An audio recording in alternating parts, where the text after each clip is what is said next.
While milling up all those logs in the last video, I set aside a few crotch pieces to make some book-matched live edge tables. After rough cutting these nice pieces of ash down the middle with a chainsaw, I stripped off the bark and flattened them out with a hand planer. With the top side more or less flat, I was able to thickness and surface the backside of the slabs using a router sled on a track.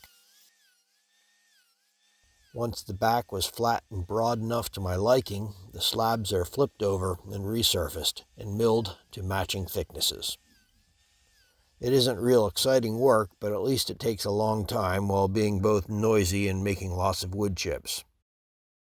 The sled has no height adjustment so far, so small depth changes are made by adjusting the router. Big changes are done by replacing the sled runners or putting some shims underneath the piece. Not the best, but it works fine for this job. Next, the slabs are laid out into their respective positions and the ends cut to match.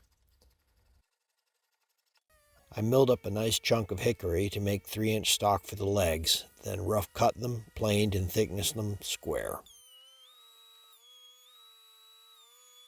The 2-inch square cross rails are milled up the same way and from the same log.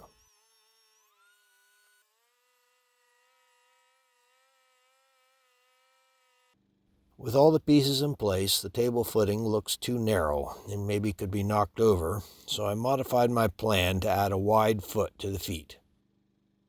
With all the stock square and cut to length, I mill 1-inch tenons on the legs and the rails.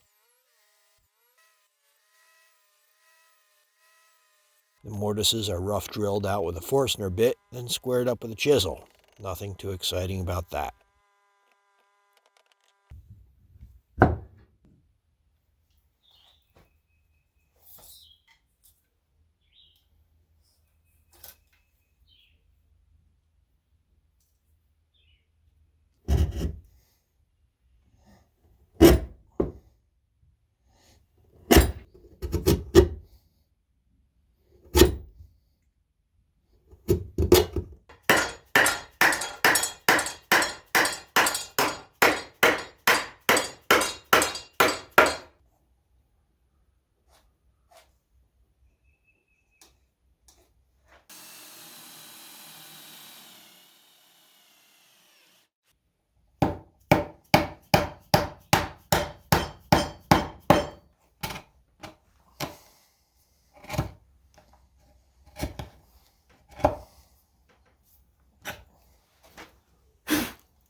To join the two top blanks together, I make 2 exposed tenons and cut mortises into the end of the slabs.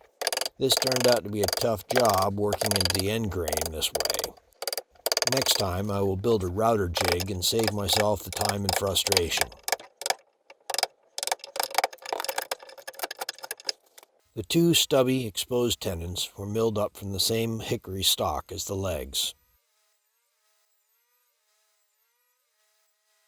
After test fitting all the parts to make sure it all works together, I milled a 45-degree chamfer on the legs and the rails.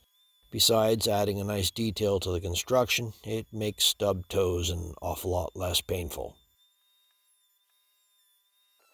After pre-sanding, the end pieces are glued up and left to set overnight while I work on finishing the top. A few of the joints require hand-cut camphor, which is easily done with a wide chisel. This is emerald ash borer killed ash, so the surface of the wood is covered with the tracks the larva left behind while killing the tree. I work over the surface with a wire brush to clean it up to make it suitable for nice furniture, but still keep the unique pattern left on the surface. Finally sanding, then glue up the 2 slabs and their tenons together. I used an expanding poly glue here because I wasn't happy with the fit of the tenons, and it is good at filling gaps. I also had to take a lot of care to make sure the 2 slabs stayed in plane with each other, or I would end up with a pretty funny looking table later on. After a straightforward assembly and an obsessive final sanding, the piece is ready for finish. put on a dark walnut stain and a few coats of oil before calling it done. I think it came out pretty nice, and I hope the new owner will be as proud of it as I am.